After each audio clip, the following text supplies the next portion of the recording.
Love a creepypasta. Calling it a creepy story would be an insult, because it isn't one. This story is an expression of gratitude towards a friend who was always there for me. He watched over me as I was growing up, was the best friend any kid could ever have. Even if I didn't realize it at the time, he was always there. Even though I couldn't see him, he was always acting my best interest, even if I couldn't understand. I'd like to take some time to share with you our story, because if you're lucky, you might have a friend like this too.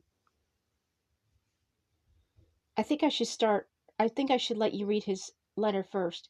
In May of 2010, I bought a new computer and took my old one to the shop to have everything backed up. I brought the new computer home and I began restoring my files from my portable hard drive and reinstalling programs when I noticed there was a file in my Mac folder that the shop technicians had created for files that no other place would no other place. It was called Happy Birthday Baby.txt. Initially, I thought it was a message from my mother. I thought it was a message from my mother had written for me that I never read as intended. But I opened it, and this is what I found. You may find this one day. I'm not great at this computer stuff, but I've watched you tinker with this machine lately, and I think I know how to save this so that you'll find it. Seeing as it's time for me to go, I want to leave you this one last message. I know you never met your father, but to me, he was Colonel Marcus Andrew Stafford, and as I'm sure your mother told you, he was a good man, one with the pride of a lion and the strength of a bear and a heart of pure gold. Truth is, I was almost like a son long before you were born. I was his second in command and served with him for 3 years. I watched as your mother wept when she heard the news, her belly swollen with your soon-to-be debut into this world. I stayed with her every second of every day. That was until the day you came into the world, and then my focus shifted to you. I watched as they cleaned you and handed you to your mother. She seemed to look right at me with knowing eyes as I stood over the both of you, almost as if she'd known all along. I'd be willing to bet my last penny she did.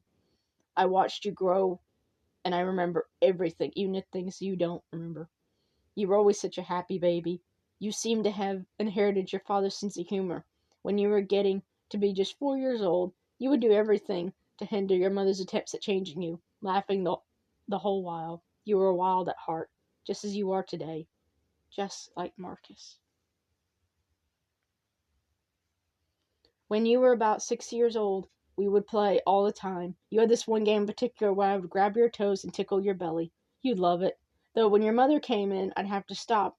It always perplexed her as to why you'd abruptly start crying after a while.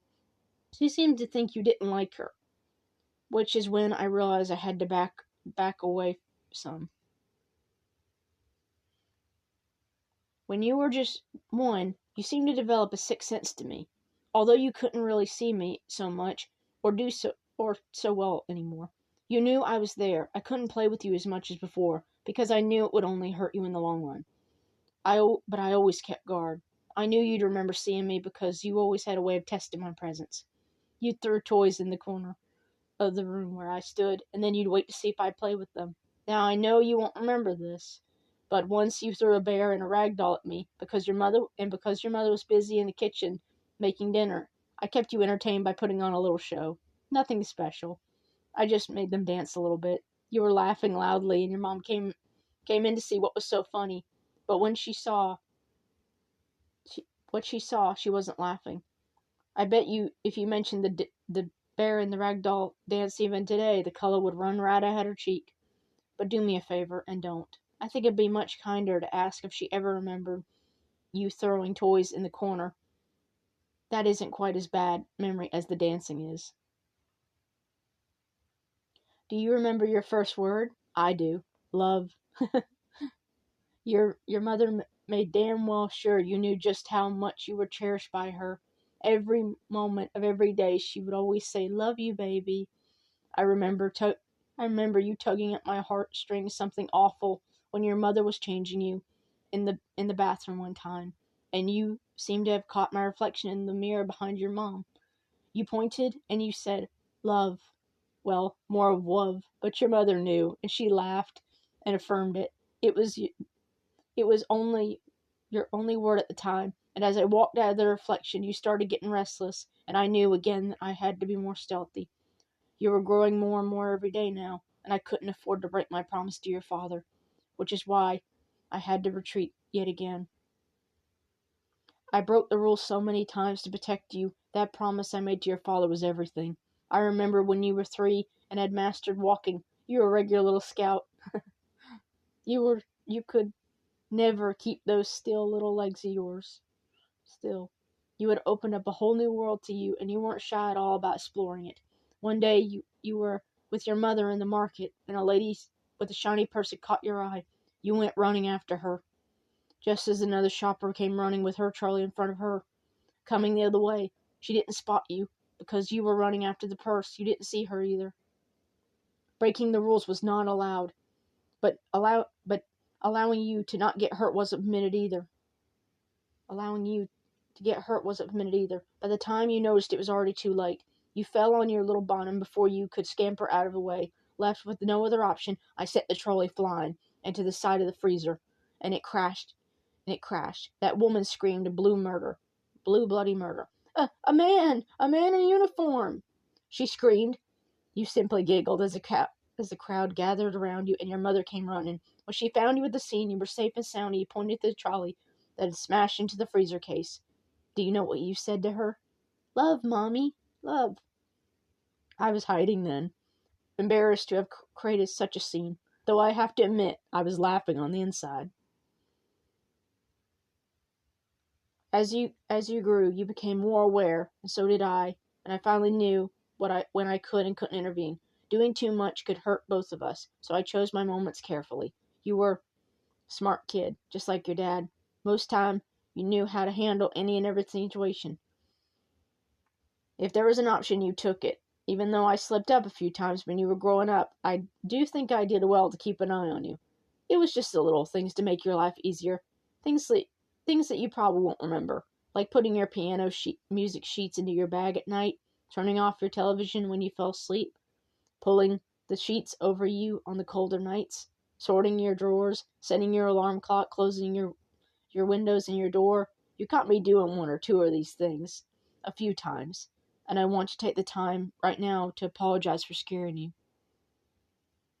This one time you were doing your homework and you fell asleep at your desk. I filled in all the answers of your math quiz. You made such a fuss to your mother earlier about how strict the teacher was about your homework. I knew you knew all the answers anyway, but you suspected more than ever when you woke up and found that the whole half of your sheet that you left incomplete was done. You were older and had forgotten that we were friends. The things you saw in media about ghosts scared you, and you had every right to be afraid.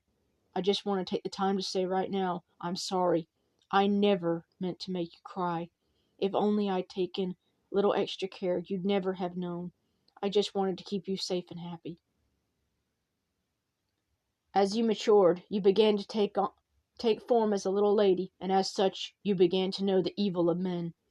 Though you had your wits about you, you were always taking a stupid risk. Watching over you became little more of a worry for me. Gradually, I had to expose myself more and more. Most memorably, that night when that no-good boy you brought home started making moves on you. Your mother was at work. He was only after one thing, and although I knew it wasn't my place to choose for you, you were still only a baby girl, just 15 years old. As he got on top of you and started undressing you, took his top off and began whispering sweet nothings into your ears.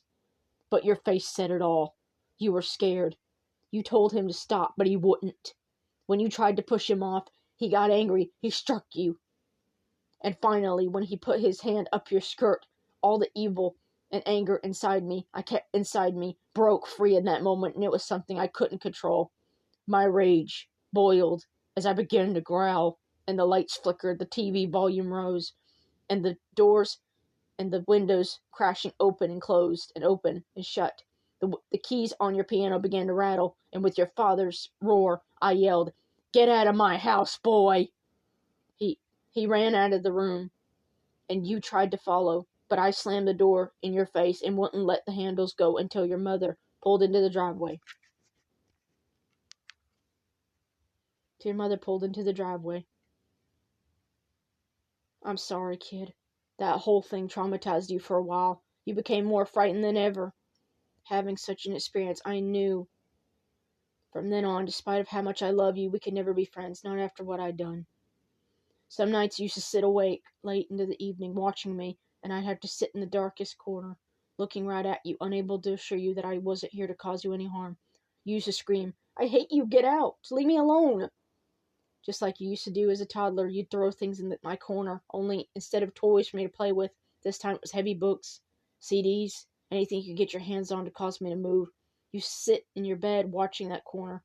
I always felt terrible about what I did. I'd almost broken that promise to your father, and more importantly, I'd broken a personal promise I'd made to you. It was like that until the night you tried to make peace with me. That night you sat up in your bed and said, "If you're here, I'm sorry. You were only trying to stop him. I wanted to say something, but I couldn't, even if you shuffled around nervously. You called. You're here, right? Could you show me a sign?" I wanted so badly to give you something, anything, to show you I was there, that I'd heard, but fearing that you would lose it if I did, I kept silent and nodded in that dark corner, where you couldn't see me. You have to know I was never mad at you. You were just a little girl, and that prick tripped me over the edge. Promise me you'll never do that again, won't you? It's your 18th birthday today. And this is exactly why I'm writing this to you. I want to wish you a happy birthday. I'm sure your dad's getting sick of keeping that bar tab open for me. Live a good life. Try not to forget about me, and know that you turned out great. Your father would be so proud of you. This letter is my last present to you. Don't worry about the spooky corner anymore. My final order is complete. I don't know about you, but I know this trooper deserves a drink. You were sure a handful. If you find this one day, try calling out to me. Take care and be safe. Live a happy life. Love, Lieutenant Ashley Gurkush. P.S. If you call out my name, call me what you used to call me as a kid. That always got me to come running. I was gobsmacked when I read this letter. Everything finally made sense. All the things that had happened to me when I was growing up. I'd always thought I was seeing things until the day my boyfriend almost raped me. I'd be the first one to admit I was scared of him. I didn't understand what he was, why he was there, what he was doing. But now I'd seen I had it all wrong. A few days after reading the letter, I asked my mom a few questions about the spooky things that happened when I was growing up. She was very nonchalant about the whole thing until I mentioned what happened at the market. There she stopped cleaning, set down the cloth, and turned to me. You always had a guardian angel watching over you, honey. I didn't know if it was your father or not, but who, or whatever it was, sure made sure nothing bad ever happened to you. As she turned and began cleaning the dishes again, she asked, "So you met it, right? Your spirit friend?" "Not exactly. He left something for me. I went upstairs, brought down my laptop, and showed her the letter on my computer. She was crying the whole time when she finished. She told me all about my dad's friend. He was a kind boy. Mac brought him home once to meet me, and he had a certain thing about him. That man was as loyal as a dog to your father. He had a love and respect for him that even I was intimidated by at times. When he came home, your father had to order him to make himself at home. He even had to ask him to take his uniform off. He looked up to Marcus almost like a boy looks up to his father. I didn't know his background, but I remember your father telling me he was a good drinking partner and a fine soldier and an invaluable friend." She took a deep breath and choked back a few tears before continuing on. "They found the poor boy's body and your father all alone in the building that had overrun by enemies. They'd been out on recon. The team separated. When they came under fire, the rest of the boys on your team survived, but those two weren't so lucky. The way they found them was peculiar." She swallowed. "The way they found him was peculiar. That boy was found on top of your father, riddled with bullet holes. He was shielding him right up until the moment he died. He could have gotten away, but he refused to leave your injured father." With that, we both burst into tears. Love. That's exactly what he was. He was my guardian. I'd never had any reason to be afraid of him. I'd given anything to tell him how sorry I am, and I loved him back. I had no right to have done all those terrible things I did to him in the end. I realize